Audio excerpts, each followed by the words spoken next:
about another voice and culture of Taiwan with We Love Hakka. 现在就让我们一起加入客家风情，大家来讲客家吧。Hello everyone, it's time for Hakka training on ICRT as we take you to a farming town known as Zhudong.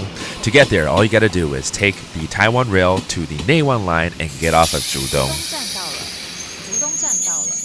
你好，大家好，我是 Josephine。Hello， 新年快乐！我是阿斌哥 Leo。哎，新年快乐！嘿，今天我们带大家到竹东来了。超嘎。据我所知啦，竹东呢是以农为主的一个地方，对不对？超嘎。以前的客家人哈，大部分都是务农港中为主。耕种哈，最需要什么东西？最需要穗，漂亮啊，穗哦。不是这个穗了哈。也可以这样说，但是我们现在讲的这个穗不是那个穗。是水，对 ，water is very important with farming。早期在竹东这边哈，其实是蛮缺水的，所以当地人呢就新建了一条竹洞尊来灌溉。竹洞尊哈，不但对这个农业非常有贡献，你知道这个新竹地区最有名的一个地方叫什么吗？我想想看，新竹科学园区。对，科学园区，科学园区里头要用到的水啊，就是从宝山水库那边来的。哇，它是宝山水库的一个导水的一个渠道。不但呢是对当地的农作物呢是非常重要，连科技业、IT 业都需要这条菌了哈。对啊，哇，所以你看它的地位多重要，真的很棒。我们来听听英文的解释吧。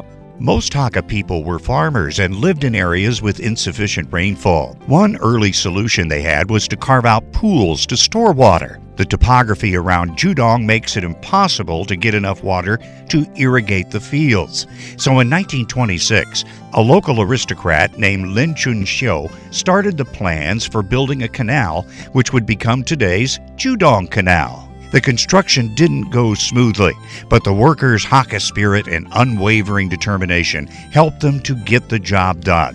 Today, the Zhudong Canal feeds the Baoshan Reservoir and Hsinchu Science and Industrial Park.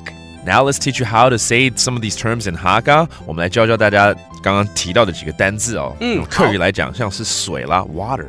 水 that's water. And then this canal is called 竹东郡。竹洞尊。